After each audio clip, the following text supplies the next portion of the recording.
आज अगर महाराष्ट्र की सबसे बड़ी लड़ाई की बात करें तो वो है रिपब्लिक भारत वर्सेस उद्धव ठाकरे की शिवसेना। उद्धव ठाकरे जी, सवाल पूछने का अधिकार हम सबको इस मिट्टी इस देश के संविधान ने दिया है। अगर किसी चैनल की सबसे ज्यादा चर्चा है तो वो है रिपब्लिक भारत। क्या कर लोगे संजय राउत?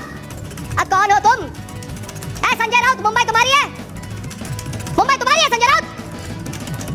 मुंबई मेरी कर्मभूमि है, मुंबई मेरी भी है। सुन लो संजय राउत। इतना ज्यादा हल्ला है कि अर्नब गोस्वामी के चर्चे बच्चों में भी हैं। देखिए किस प्रकार एक बच्चा अर्नब गोस्वामी की मिमिक्री कर रहा है। ये धमकी दी जा रही है, मुंबई में आओगे तो देख लेंगे। क्या देखोगे संजय राउत? मुंबई में रहता हूँ, मुंबई में रहता हूँ, मुंबई में घुसकर मुंबई पुलिस के सवाल उठाता हूँ। क्या कर लोगे संजय राउत?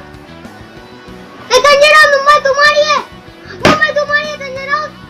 मुंबई मेरी कर्मभूमि है, मुंबई मेरी भी है। सुन लो संजय राउत। महाराष्ट्र सरकार और मुंबई पुलिस से ऐसा पंगा लिया है रिपब्लिक भारत ने कि आज वो नंबर 1 चैनल बन गया है। हाल ही में रिपब्लिक की 3 जन की रिपोर्टिंग टीम को अरेस्ट भी कर लिया गया है। अब शिवसेना ने महाराष्ट्र के केबल टीवी ऑपरेटर्स को एक लेटर लिखा है और ये कह दिया है कि उन्हें रिपब्लिक भारत का प्रसारण रोकना होगा। शिवसेना ने इन ऑपरेटर्स को धमकाया भी है और कहा है कि अगर ऐसा नहीं हुआ तो वे प्रोटेस्ट करेंगे, क्योंकि अर्नब गोस्वामी ने महाराष्ट्र के मुख्यमंत्री का अपमान किया है। उनके लेटर में कुछ इस प्रकार लिखा हुआ है: we are giving you a suggestion and warning that if you don't immediately stop distributing Republic TV you will have to face severe agitation from the Shiv Cable Sena and many loyal Maharashtrians. Please take note of this. आपको बता दें कि उन्होंने क्या क्या कहा है जिस वजह से ये बखेड़ा खड़ा हुआ है। हाल ही में जब रिपब्लिक टीवी की 3 जन की रिपोर्टिंग टीम को गिरफ्तार किया गया तब उस चैनल के एंकर अर्नब गोस्वामी ने उद्धव ठाकरे पर निशाना साधा और उन्होंने कहा कि महाराष्ट्र के लोग उनके खिलाफ अविश्वास प्रस्ताव लाएंगे तब उनका घमंड टूट जाएगा। यह भी कहा कि मुंबई के लोग कह रहे हैं कि उद्धव ठाकरे के अंदर हिम्मत नहीं है। जो आदमी संजय राउत के इशारे पे चले उसके अंदर हिम्मत कैसे हो सकती है। लेकिन ऐसा नहीं है कि रिपब्लिक नेटवर्क और महाराष्ट्र सरकार के रिश्ते पहले ठीक थे।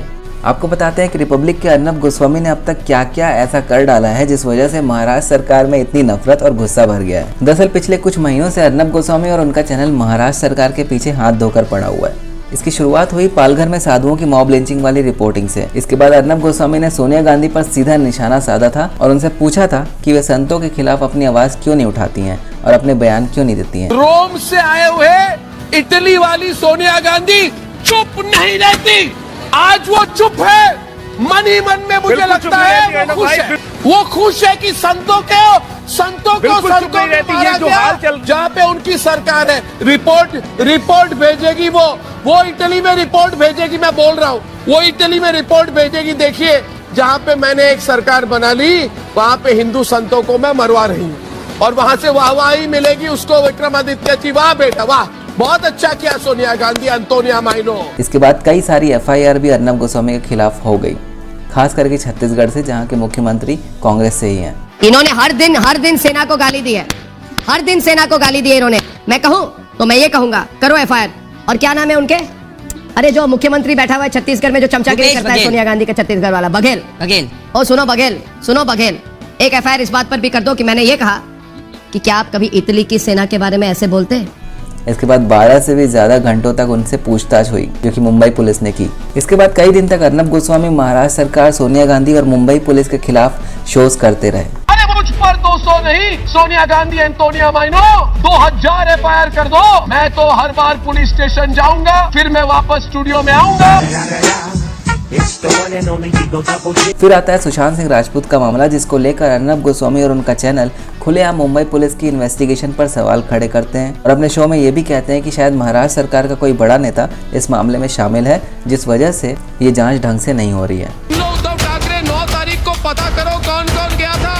अगर शिवसेना के कोई निकले इसमें तो उद्धव ठाकरे सरकार तुम्हारी जाएगी, कुर्सी तुम्हारी जाएगी। इसके बाद आदित्य ठाकरे आकर बयान देते हैं कि उनका इस मामले से कोई लेना देना नहीं है। तो अर्नब गोस्वामी अगले दिन उन पर यह सवाल खड़ा करते हैं कि जब उनका नाम ही नहीं लिया गया तो उन्होंने ऐसा क्यों कहा। इसके बाद इस मामले में CBI की जांच की मांग उठने लगी, क्योंकि देश का भरोसा मुंबई पुलिस से उठने लगा था और रिपब्लिक टीवी ने इस मुहिम को आगे बढ़ाया और आखिरकार CBI की जांच भी शुरू हो गई। ये सब हुआ ही था कि कंगना रनौत और शिवसेना के बीच में जंग छिड़ गई। ऐसे में रिपब्लिक भारत और अर्नब गोस्वामी ने कंगना रनौत का साथ दिया।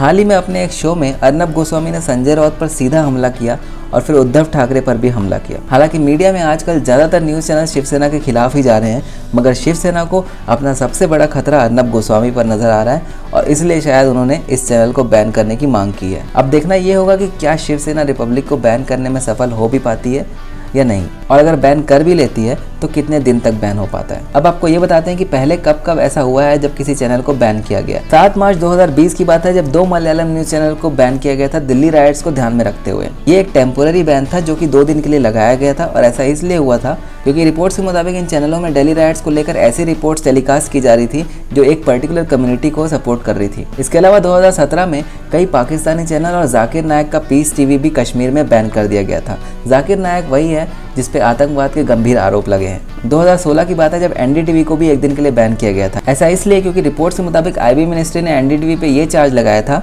कि उनका पठानकोट में दिखाया गया कवरेज कुछ ऐसी जानकारी दे रहा है जिसका इस्तेमाल टेररिस्ट कर सकते हैं। इसके जवाब में एनडीटीवी ने यह कहा था कि सभी मीडिया चैनल्स और न्यूज़पेपर्स इस पर कवरेज कर रहे हैं, लेकिन एनडीटीवी पर ही क्यों निशाना बनाया गया।